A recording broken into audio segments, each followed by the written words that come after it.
नमस्ते सर, मैं अजीत कुमार सिंह दिल्ली यूनिवर्सिटी से पीएचडी कर रहा हूँ। मेरे शोध का विषय है स्त्री विमर्श के दृष्टिकोण से हिंदी रंगमंच का विकास 1980 के बाद से, जो कि स्त्री नाट्य लेखिकाओं के संदर्भ में है। इसके चार प्रमुख भाग हैं। पहला ये कि मैंने कुछ महिला नाटककार लिए हैं, उनके नाटकों का अक्रॉस हिंदी बेल्ट में पुरुष और महिला निर्देशकों द्वारा मंचन देखना है। दूसरा ये है कि अगर किसी महिला निर्देशक ने अगर खुद से प्ले लिख के अगर उसका मंचन किया है या किसी पुरुष डायरेक्टर ने उसका मंचन किया है तो वो देखना है। इसके अलावा किसी महिला नाटककार ने अगर कोई नाटक लिखा है उस राज्य में और उसका पुरुष या महिला डायरेक्टर्स द्वारा मंचन किया गया, वो देखना है। इसके अलावा हिंदी रंगमंच के विकास के लिए जिन भी लोगों ने महत्वपूर्ण योगदान दिया है, जिसकी वजह से हिंदी थिएटर यहाँ पे सर्वाइव कर रहा है, उन महत्वपूर्ण लोगों का साक्षात्कार लेना है। तो इसी संदर्भ में आज हम मिल रहे हैं महाराष्ट्र राज्य के पुणे प्रांत के श्री लक्ष्मण राव सर से, जो कि एक्टर डायरेक्टर हैं। आइए बात करते हैं सर से। नमस्ते सर। नमस्कार। मैं तो पहले ये जानना चाहूँगा सर कि आप अपनी रंग यात्रा के बारे में हमें बताएं। रंग यात्रा ऐसा है कि मैं ये हमारे परिवार से चला आ रहा है। पिताजी, हमारे दादाजी भी थिएटर करते थे। हमारे पिताजी actor, director, makeup artist, singer, Hindustan aeronautic limited के लिए काम करते थे। उसके बाद में मैं 14 वर्ष की उम्र से शायद मेरा पहला प्ले था स्वर्ग में एक सीट खाली है दुबई में। तब से लेकर अभी 30-35 सालों से हम थिएटर कर रहे हैं। मैं ज़्यादातर पिछले कुछ 15 सालों में जो है ना लिटरेचर बेस्ड या म्यूज़िकल प्लेस मैंने किए हैं। सूफ़ी संतों पे मैंने काफ़ी सारे प्लेस किए हैं। मुंशी प्रेमचंद के प्लेस किए, मंटो के प्लेस किए हैं। एंड हाल ही में यहाँ पर पुणे में नेताजी सुभाष चंद्र बोस पर कुछ प्लेस किए, वो यहाँ पर पुणे में भी किए हैं और दुबई में भी उनको अबू धाबी में स्टेज किया है। और हाल ही में अपार्ट फ्रॉम सुभाष चंद्र बोस एक फैसला ऐसा भी वुमेन सेंट्रिक जो प्ले उसको मैंने डायरेक्ट किया है and as one of the principal actors as well. अच्छा सर, एक फैसला ऐसा भी का पहले इसका मैं चाहूँगा कि कुछ 4-5 मिनट में इसकी कथा वस्तु के बारे में अगर आप बताएं तो बेहतर होगा। Please repeat again, sorry. इसकी कहानी के बारे में है क्या वो कहानी?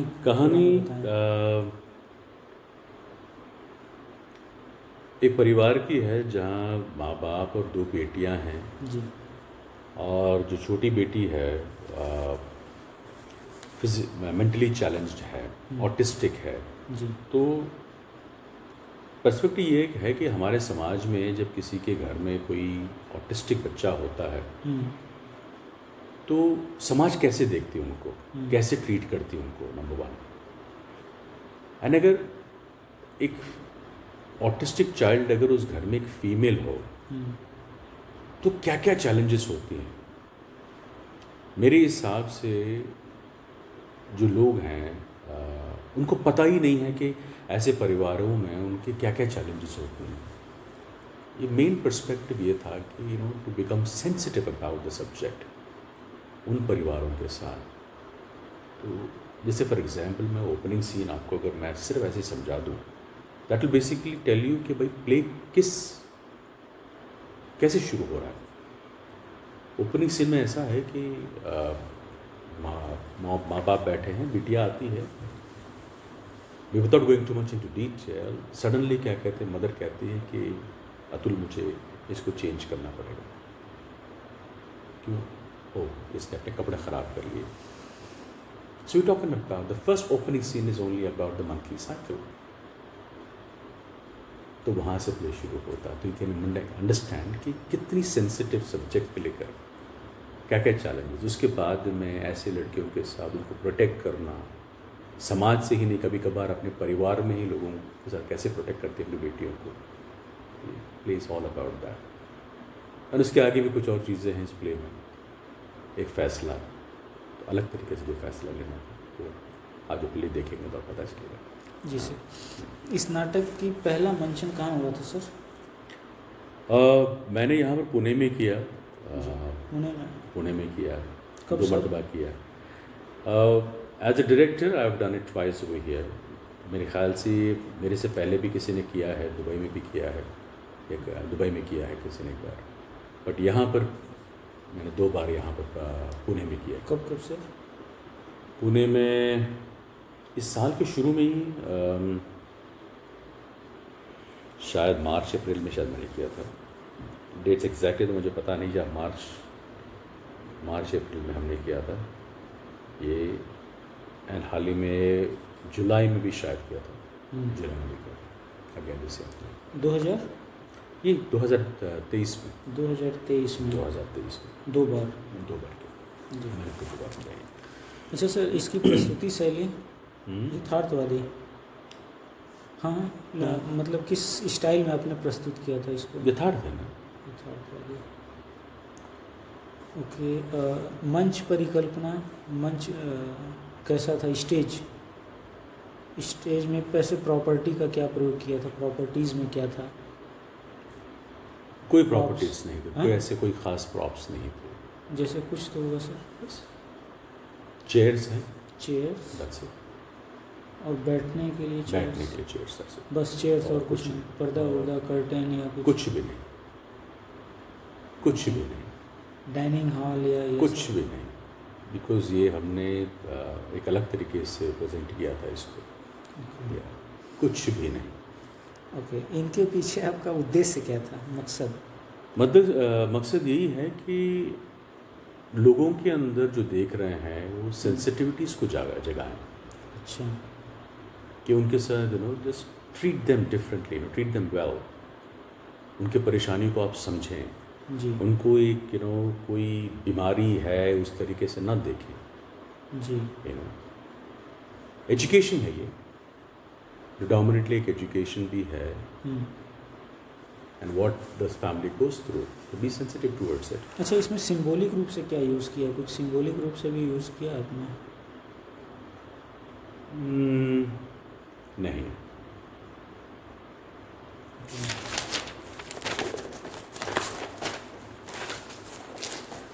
अच्छा सर, चरित्रों को कैसे गढ़ा है आपने? इसके चरित्रों के बारे में पहले महिला पात्र के बारे में बताइए, और पुरुष पात्रों को कैसे गढ़ा बनाया है, मतलब प्रेजेंट कैसे किया है, सीधी सी बात। लेखिका के अनुसार या आपने अपना कुछ नया उनमें डाला है? नहीं, मैंने शायद इस पूरे प्ले को जो है ना लेखिका के पर्सपेक्टिव से ही ज़्यादा देखा है। एक वुमेन सेंट्रिक प्ले है और एक वुमेन ने लिखा है, तो उसको समझना बहुत ज़्यादा ज़रूरी था। एंड नहीं, मुझे नहीं लगता कि मैंने कोई अलग तरीके से इस चीज़ को देखा। मेरी पूरी कोशिश रही कि मैं उस वुमेन पर्सपेक्टिव से ही देखूं, और उसी तरीके से मैं अपने पात्रों को समझाऊं जी। तो वो चीज़ ले आए। अगर वो करता तो शायद जस्टिफाई नहीं होता। अच्छा, पुरुष पात्रों को कैसा आपने वही नायिका के अनुसार कि इनके लिए कुछ एक्सपेरिमेंट किया है, लेखिका के अनुसार, या कुछ नया आपने डाला है? ऐसा कोई खास ऐसा मुझे याद नहीं पड़ता। No experimentation? I don't think so, I don't think so. Experimentation सिर्फ प्रेजेंटेशन में हमने किया था। Okay, that's one thing. And story line इतना स्ट्रांग है तो didn't actually need to diverge into theatrical experimentation, ऐसा कुछ नहीं था। एक मैसेज ओरिएंटेड प्ले है। मतलब आपने बस पात्रों को जैसा गढ़ा है राइट लेखिका ने उसी अनुसार, ताकि उसका जो उद्देश्य है कहीं भटके नहीं, इसीलिए। भटके नहीं, बिकॉज मेन उद्देश्य क्या है जी। ये हमें ये प्ले करने का मकसद ये नहीं था कि कोई कमर्शियल सक्सेस है या फिर एक थिएट्रिकल एक नहीं था। पर्सपेक्टिव वो बिल्कुल नहीं है जी। एक मैसेज है इसके अंदर। राइटर ने जिस ढंग से लिखा है, स्टोरी जैसा है, उसको उसी तरीके से प्रेजेंट करना बहुत इम्पोर्टेंट था, ना कि हम हटके वहाँ से। जी। एक उद्देश्य वो है।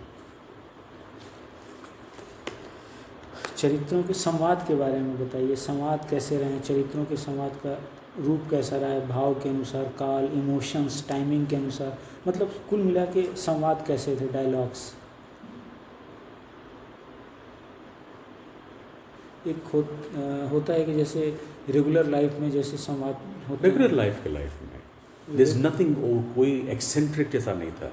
जैसे हम आप अब ये जैसे बैठे बात कर रहे हैं, इसी तरीके से मेरी पूरी कोशिश इसके अंदर ये रही कि एक नॉर्मल फैमिली अपने घर में नॉर्मली कैसे बिहेव करती है। ओके, आम बोलचाल के साथ, आम बोलचाल के हिसाब से जी।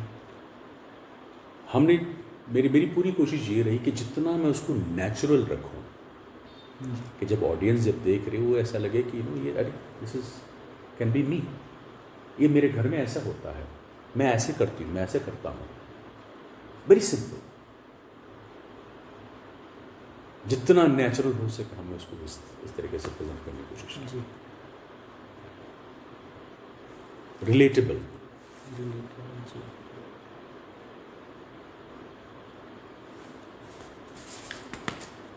अच्छा, संगीत का प्रयोग कैसा सर? नेपथ्य से लाइव रिकॉर्डेड संगीत? नेपथ्य से था, नेपथ्य से रिकॉर्डेड।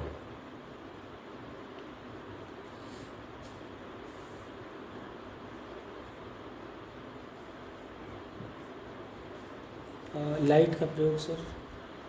कोई ज़्यादा लाइट का प्रयोग नहीं हुआ था, कोई ख़ास ऐसा कुछ नहीं था, नॉर्मल। कौन सी लाइट इस्तेमाल किए थे? हैं? कौन सी लाइट इस्तेमाल किए थे? जस्ट नॉर्मल लाइट्स थे, कोई जैसे ऐसा कुछ पार या क्या फोकस या नॉर्मल स्टेज लाइट्स के पार्ट्स इस्तेमाल किए थे, जी। कुछ जगहों पर शायद हमने फोकस किया था। जी। प्रोफाइल का यूज़ हुआ था सर कि नहीं? नहीं। प्रोफाइल फाइल नहीं। अच्छा, प्रकाश तकनीकी में पहले और अभी में क्या फ़र्क है सर? वैसे नॉर्मल प्ले, इस प्ले की बात कर रही हैं या फिर ओवरऑल? ये तो ओवरऑल बात कर रहा हूँ। हाँ, ओवरऑल तो मतलब बहुत सारे क्या कहते हैं, there has been lot of development in terms of light. I would say light के माध्यम से इतनी सारी चीज़ें अभी संभव हो जाती हैं बताने के लिए। या मतलब मैं खुद थिएटर अभी कर रहा हूँ 30-35 सालों से, ठीक है जी। मतलब अगर 30 साल पहले, 25 साल पहले अगर मैं देखूँ और आज के तारीख में अगर जो प्लेस मैंने किए हैं, light plays a huge role. जी। बहुत सी चीज़ें जो है ना लाइट से हम आज डिपिक्ट कर पाते हैं। एक्सपीरियंस। अच्छा सर, इस प्ले के बारे में आपका क्या विचार है? मतलब को रिलेट कैसे करता है ये समाज से आपके अनुसार? मैंने ये प्ले इसलिए भी किया है क्योंकि मेरा ज़्यादा पर्सनल एक्सपीरियंस है इस प्ले से। मतलब मेरे ही घर में मेरी बहन का बेटा है, वो ऑटिस्टिक है। जी। तो ऑटिस्टिक के साथ साथ वो हीमोफिलिक भी है। सो जो भी राइटर ने लिखा है वो हर चीज़ को मैंने पर्सनली मेरी बहन के घर में देखा है। उनके ज़िंदगियों को मैंने बहुत करीब से देखा, उसको फील किया है। सो शायद उस वजह से भी मैं इस प्ले से बहुत करीबी से जुड़ा हूँ।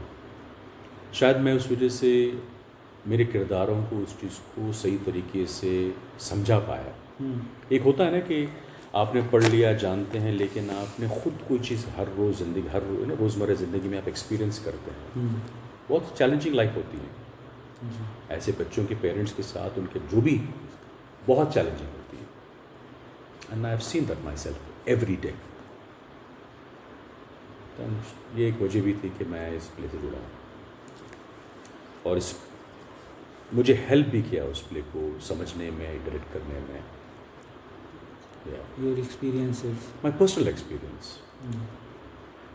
ये होता है ना कि आप कल्पना करते हैं, आप एज्यूम करते हैं बहुत सारी चीज़ों को। As a director you have take lot of creative liberties to assume things, to presume things. It's my perspective, I will present it like this, I think it's like this. इस play में ऐसा नहीं है। You cannot alter it. अगर आप alter करते हैं ना तो उसकी जो मेन चीज़ है ना वो कहीं खो जाती है। सोल जो आत्मा है वो खो जाती है कहीं पे, आप रिलेट नहीं कर पाते। जितनी बार भी हमने इस प्ले को किया है, आप यकीन कीजिए पूरा ऑडियंस वाज इन टीयर्स। मैं एग्जैजरेट नहीं कर रहा, 90% ऑडियंस वेयर इन टीयर्स। वो दर्द को महसूस कर, हमें कुछ और चीज़ की ज़रूरत ही नहीं थी ना। जी। मकसद ही वो था कि लोगों के अंदर वो पैदा करे, भाई देखो क्या होता है इनकी लाइफ में। और जब आप किसी के घर में उन लोगों के साथ फिर ऐसे बर्ताव नहीं करना। मेरा मेन पर्सपेक्टिव यही है, बिकॉज मैंने देखा है कि sorry I am getting a little, जैसे मैंने कहा ना कि बीमारी है, उन लोगों से दूर रह जाते, दे डोंट गेट इनवाइटेड। उनकी एक नॉर्मल लाइफ नहीं होती। जैसे आम लोगों की लाइफ होती है, उनके लाइफ ऐसे नहीं होती। उनके घर में हर चीज़ बस उस बच्चे के हिसाब से होता है, कहीं ना आना होता, कहीं जाना होता है। मैं देखता हूँ ना कि मेरे नेफ्यू के साथ मेरी बहन की क्या ज़िंदगी है, मेरी बहनों की क्या ज़िंदगी है। तो उस प्ले में बहुत अच्छी तरीके से राइटर ने लिखा है, तो मैं उसको समझ पाया, वो सेंसिटिविटीज़ को, वो दैट्स एग्जैक्टली मेरा वही था उद्देश्य कि लोगों तक वो पहुँचाऊँ। प्लीज़ उनको ऐसे मत देखो, थोड़ी सेंसिटिव हो जाओ, थोड़े कंपैशनेट हो जाओ। There are many things I can say, but yeah, this is one of the most important things. जी। अच्छा सर, पुरुषों के साथ महिला निर्देशकों की भूमिका को हिंदी रंगमंच के विकास में आप कैसे देखते हैं? Sorry, repeat that again. पुरुषों के साथ महिला निर्देशक यानी कि महिला डायरेक्टर्स के भूमिका, रोल को आप हिंदी रंगमंच के विकास में कैसे देखते हैं?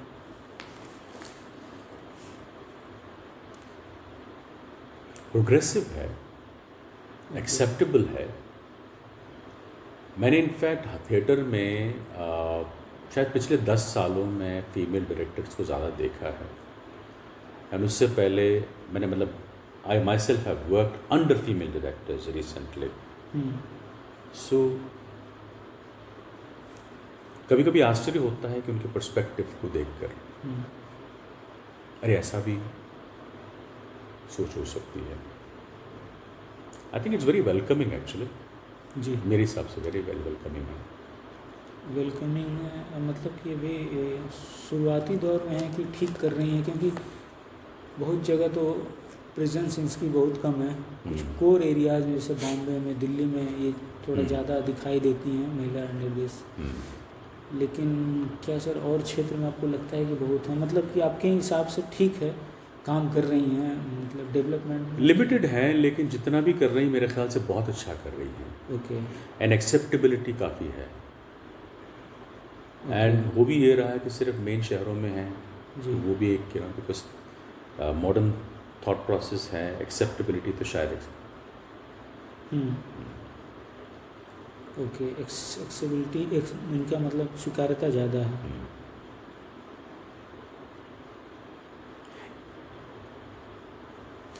I think people view both the men and women directors equally. आज के तारीख में मुझे ऐसा लगता है। जी। ऐसा नहीं कि यार एक फीमेल डायरेक्टर है तो नहीं मेल डायरेक्टर को ज़्यादा है, नहीं ऐसा नहीं है, मुझे नहीं लगता। अच्छा सर, यहाँ पुणे में आपको रंगमंच कैसा दिखता है, क्या स्थिति है हिंदी रंगमंच की? मेरा बहुत ज़्यादा एक्सपीरियंस तो नहीं रहा यहाँ पर, बट जितना भी रहा कुछ प्लेस मैंने देखी जो अच्छी हैं। शायद हिंदी में मुझे लगता है कम होती है यहाँ पर, मराठी बहुत ज़्यादा है। अच्छा, हिंदी में रंगमंच कम है, मराठी ज़्यादा है? मराठी मुझे लगता है ज़्यादा है। जी।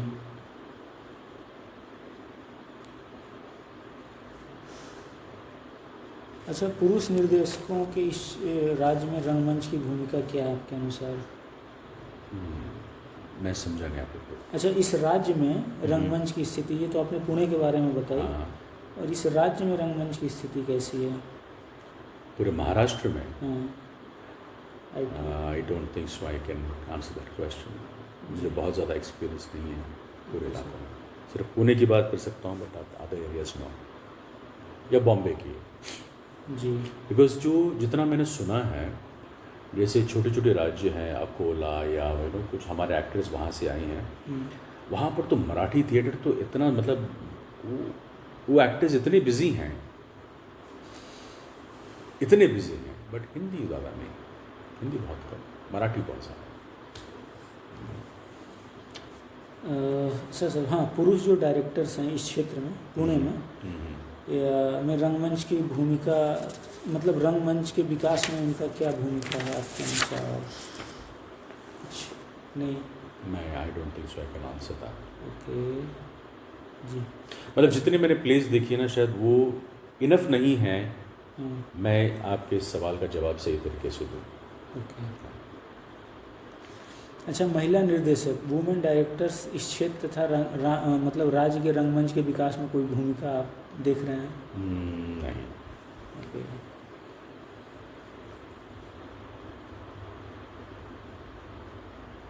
इट इज़ इस इलाके में तो मैंने बहुत ज़्यादा ऐसा नहीं देखा है।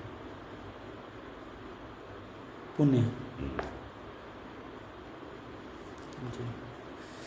अच्छा सर, महिलाओं के रंगमंच की भागीदारी में आपकी क्या राय है? ये हम उन महिलाओं के बारे में बात कर रहे हैं जो कि एक्टर्स हैं, जो मंच के पीछे जो काम करती हैं, उनकी भागीदारी, क्योंकि पहले तो महिलाएं इधर आती नहीं थी, इस फील्ड में बहुत कम थी। अब उनकी स्थिति के बारे में क्या? आई थिंक अभी ज़्यादा एक्सेप्टेबल है, उसको रेस्पेक्ट भी दिया जाता है जी। मैंने जितने जो प्लेज यहाँ पर किए हैं ना, जो ऑब्वियसली काफ़ी सारे फीमेल्स उस प्लेज में हैं, कुछ अलग अलग प्रांतों से आई हैं, एंड वो अच्छे रेस्पेक्टेबल फैमिली से भी हैं जी। कुछ एक middle class, lower middle class से भी हैं, कुछ very well to do family से हैं, एंड फीमेल्स। तो वो इसलिए है क्योंकि उनका पूरा परिवार जो है उनको सपोर्ट करता है, प्रोत्साहित करता है जी।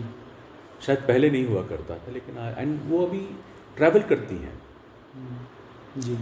देखिए ना, अभी जो हमारे जो प्ले के लिए कोई 4-4, 5-5 घंटे रेल में आए हैं, कोई फ्लाइट में आए हैं, फीमेल्स की बात कर रहा हूँ मैं, एक्टर्स की। तो ऐसे कैसे संभव हुआ? बिकॉज एक्सेप्टेबिलिटी, रेस्पेक्टेबिलिटी, रेस्पेक्ट है, अप्रिशिएट करते हैं फैमिलीज, सपोर्ट करते हैं। अच्छा सर, जो कहानी का कलेवर है या कहानी की विषय वस्तु है, थीम,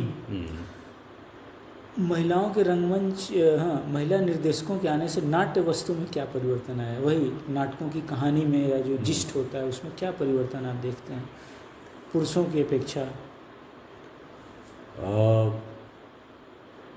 आई थिंक बहुत सिंपल सा सवाल है, सिंपल सा आंसर भी है कि ऑब्वियसली जब महिलाएं आती हैं तो वो अपना इमोशनल पर्सपेक्टिव या अपना पर्सपेक्टिव ले आती हैं। Many a times men sometimes are unable to see that perspective. एक हो गया, और सर और कुछ? मतलब what do you want me to tell you? What do you want me to know? कि women के एक्टर्स और डायरेक्टर्स की वजह से क्या चेंजेस हैं?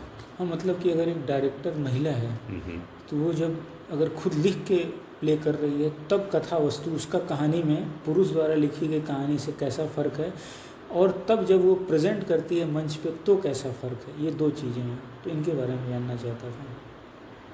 क्योंकि महिला अगर प्रेजेंट कर रही है या लिख रही है वो अलग तो होगा पुरुष से, वो तो होगा, तो वो किस फील्ड में कैसे भाव के सेंस में अलग होगा, प्रेजेंट करने के सेंस में अलग होगा, स्टाइल में चेंज होगा, या किस सेंस में आप चेंज? मेरे हिसाब से हर पर्सपेक्टिव में चेंज होगा। अच्छा, हर पर्सपेक्टिव। और मेरे हिसाब से ही नहीं, मैंने ये एक्सपीरियंस भी किया है। कुछ प्लेस मैंने किए हैं जो वुमेन राइटर्स हैं एंड वुमेन डायरेक्टर्स हैं, and I acted as one of the main characters.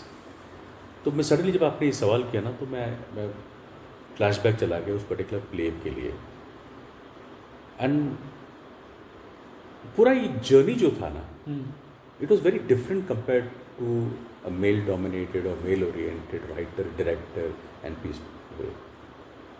एक अलग ही फ्लेवर होता है, प्रेजेंटेशन का तरीका जी, प्रेजेंटेशन में, हाँ, प्रेजेंटेशन के तरीके से भी, एंड स्टाइल, या प्रेजेंटेशन स्टाइल में फ़र्क देखते हैं, देखा मैंने। और सर एंड आई थिंक कोई कोई सिचुएशंस को when a women director tries to explain, I think they have a better perspective. जी Yeah.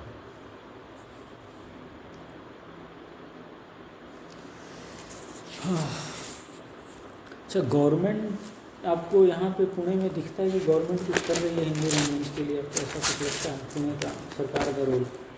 हम तो चाह रहे हैं लेकिन अभी तक तो कोई ऐसा विशेष हेल्प नहीं है विशेष सर? हेल्प तो मिला नहीं है। अच्छा सर, अगला सवाल है कि आप क्या हेल्प चाहते हैं सरकार से?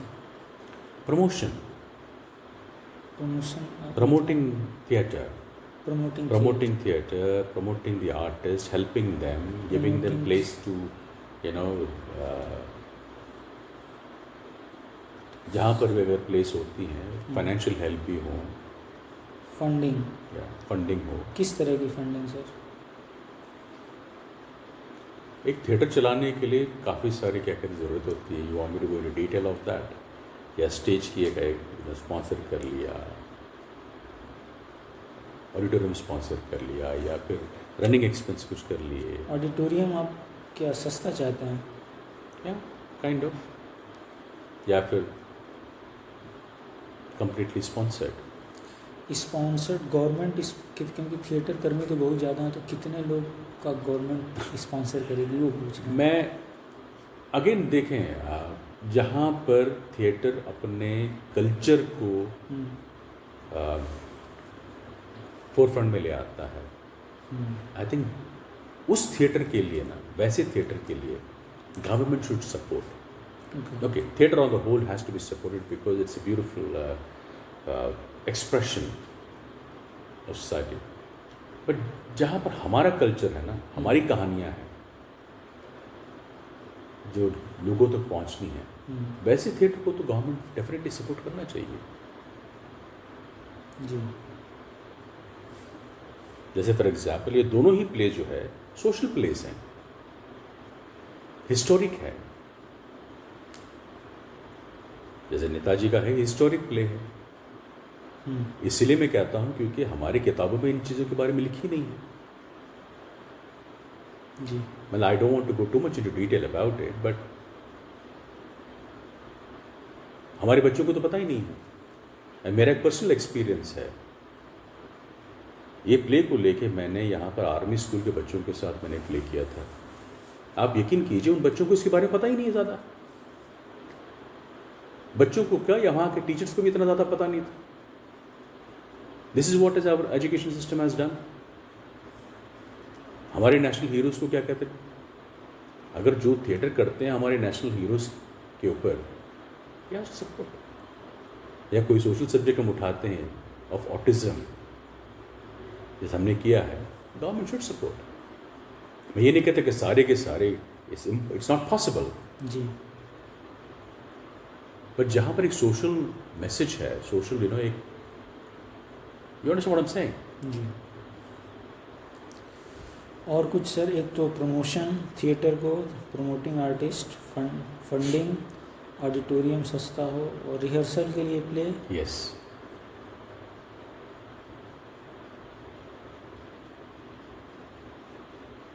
क्योंकि ये जो प्लेज होती हैं ना, ज़्यादातर कमर्शियल नहीं होती। जी। This is also one of the points I will tell you. Majority जो है ये सोशल जो प्लेज होती है, ये कमर्शियली वायबल नहीं होती है। जब तक कोई सामने आके हमें स्पॉन्सर नहीं करता ना, ये पॉसिबल ही नहीं है। बिल्कुल। मतलब सोशल प्ले को स्पॉन्सर करे government. Yes.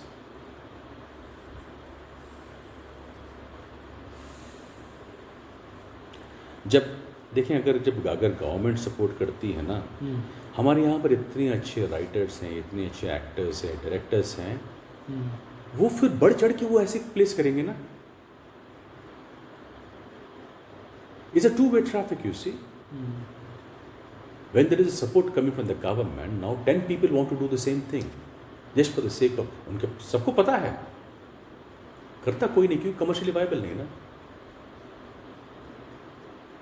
And there is a lot of education in this. And this is my personal experience of this, जो मैंने प्ले किया है। इस वजह से मैं शायद ये कह पाता हूँ। जी। हाँ तो ये तो एक साथ सर कमियां भी हो गई और अब जो गवर्नमेंट से आप चाहते हैं दोनों बातें हो गई, जी क्योंकि कमियां हैं तो वही चीज़ें इंसान चाहेगा। जी। जी सर, इस क्षेत्र में हिंदी रंगमंच की कोई ताकत आपको दिखाई देती है? What do you mean? कहीं कहीं किसी क्षेत्र में, जैसे कि बंगाल में उसकी ताकत, वहाँ के दर्शक हैं बंगाली थिएटर में, और यहाँ पे उसके क्या बोलते हैं, मराठी थिएटर में उसके दर्शक हैं, फिर एक्टर्स हैं, डायरेक्टर्स हैं, ये लोग हैं। कुछ और कुछ भी हो सकता है आपको जैसा लगता है, या जिजीविसा हो गई, जैसे हिंदी रंगमंच के जो लोग कर रहे हैं, तो वास्तव में अगर देखा जाए तो हिंदी रंगमंच बचा हुआ है तो कुछ लोगों की हिम्मत और उनकी जिजीविसा की वजह से बचा हुआ है। और क्योंकि जो गवर्नमेंट का जो फंडिंग है वो तो कुछ ही बड़े लोग ही उठा पाते हैं जिनको पता है, लेकिन वास्तव में वहाँ पे जो प्ले हो रहा है फंड की वजह से भी हो रहा है कि हमें गवर्नमेंट से फंड लेना है, तो हमें ये प्ले करके जैसे तैसे दिखाना है। तो एक कागज़ पत्र का जो काम हो रहा है, जो एक ये भी एक है। और लेकिन आप यकीन कीजिए मुझे इसके बारे में कोई इल्म नहीं है। ओके ये एक्चुअली मुझे सरप्राइजिंग लग रहा है जी, मुझे इसके बारे में बिल्कुल कोई इल्म नहीं।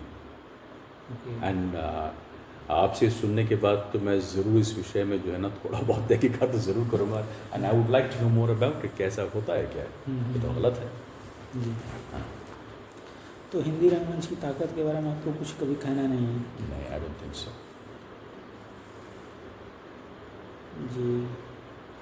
अच्छा सर, यहाँ पे हिंदी रंगमंच पहले के और के अब के रंगमंच में किस प्रकार का बदलाव आप देखते हैं, इस पर कोई टिप्पणी?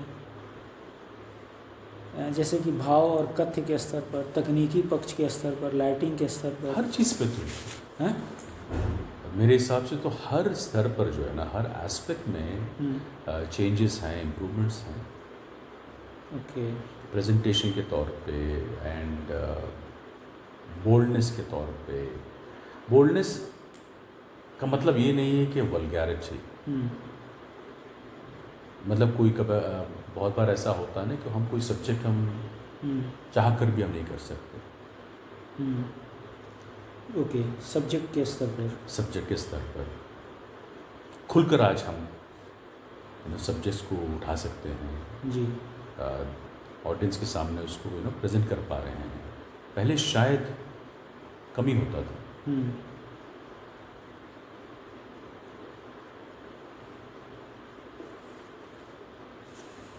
और सर लाइटिंग के theatre is evolve big time technically also. तो हमने ऑलरेडी पहले बात किया है कि लाइटिंग, साउंड एंड जो सेट्स के माध्यम से भी जो है, पहले तो इतने एलाबोरेट इतना सेट करना, मॉप डिमॉप करना एक इशू होता था। आज तो पूरी इतने सजेस्टिव सेट्स आ गई हैं जी, एंड ऑडियंस भी एडवांस हो चुकी हैं, प्रोग्रेसिव हो चुकी हैं। मेरे हिसाब से मोस्ट ऑफ द ऑडियंस जो थिएटर देखने आती है आज कहानी सुनने आती है, एक्टर्स को देखने आती है। स्टेज और set I don't think so, unless and until कोई प्ले ऐसा है कि वहाँ पर आपको ज़रूरी है दिखाना। आज तो सेट बनता ही नहीं है पूरा, क्या कहते हैं, एलईडी में आप सब कुछ दिखा देते हैं, महल दिखा सकते हैं और पल में सारा क्या कहते हैं सेट, आपने सीन चेंज कर दिया। एलईडी में जैसे कैसे दिखा सकते हैं एलईडी में सर? एलईडी पीछे पैनोरमा जो पैनल्स जो होती हैं आजकल, अगर आपने कुछ प्लेज अगर देखी हैं, मैंने बहुत सारे प्लेज मैं खुद भी किए हैं, देखी भी हैं, सिर्फ एलईडी पैनल्स हैं एंड आपका सडनली घर का भी सीन आ गया, बाहर का भी सीन आ गया, जो भी आ गया, the change of spur of a second. जी, सो टेक्निकली अगर आप पूछ रहे हैं तो ऑब्वियसली बहुत ज़्यादा एडवांसमेंट है। एक लिबर्टी, एक फ्रीडम दे देता है थॉट के लिए। अरे यार, डायरेक्टर का चैलेंज होता है ना, यार मैं कैसे दिखाऊँ इस चीज़ को, अब ये पार्क का सीन कैसे दिखाऊँ, अब मैंने बार का सीन कैसे दिखाऊँ, अब ये सीन कैसे दिखाऊँ। जी, तो टेक्नोलॉजी की वजह से जो है ना, ये सारी डिफ़िकल्टीज तो दूरी हो गई। जी। एंड एस्थेटिकली ऑल्सो कुछ कुछ जो प्लेस हैं इस टेक्निक की वजह से एस्थेटिक्स बढ़ गई है उसकी। अच्छा।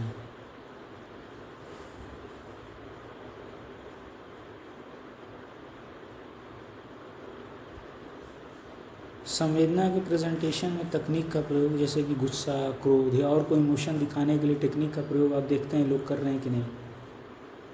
Music and light is something apart from the actor's expression and dialogue delivery. Light और म्यूजिक दोनों Light का and यूज़ sound. हो रहा है। Light and sound.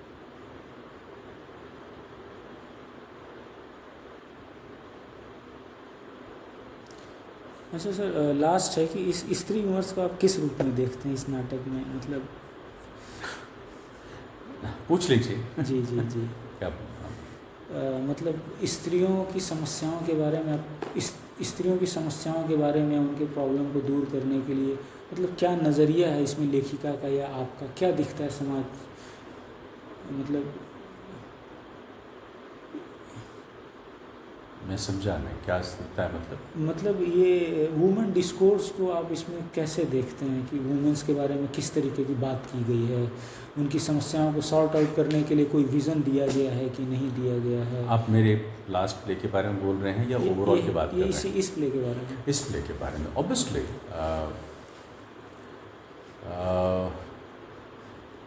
वुमेन की, I see, for a lack of a better word of expression, I would use as empowerment.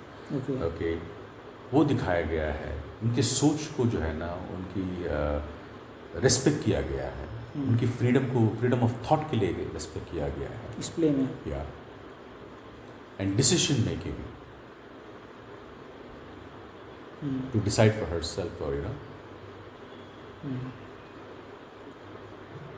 परिवार में just going a little off track, many times क्या होता है कि मेल डोमिनेंस होता है in terms of taking decisions. इस play में I think that particular decision, political, not just political, I'm talking about, it's got to do with the family in itself. Okay. Personally, परिवार में देखते हैं ना, ज़्यादातर पुरुषवादी होते हैं, मेल डोमिनेंस होता है जी। तो यहाँ पर when a male supports the decision of a woman, okay, वो दिखाया गया है। मेल सपोर्ट वुमेन डिसीजन के लिए ना सर? Yeah.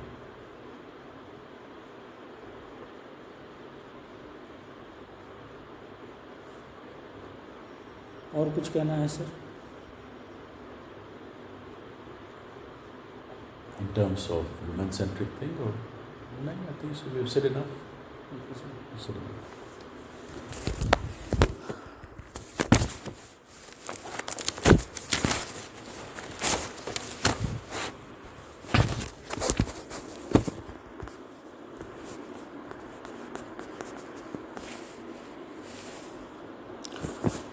अभी हम बात कर रहे थे महाराष्ट्र राज्य के पुणे प्रांत के actor director Laxman Rao sir ji से। सर ने अपना बहुत ही महत्वपूर्ण वक्तव्य यहाँ के थिएटर के बारे में दिया, और सर ने जो महत्वपूर्ण टाइम मेरे अनुसंधान के लिए दिया उसके लिए सर का बहुत बहुत आभार और धन्यवाद। Thank you sir.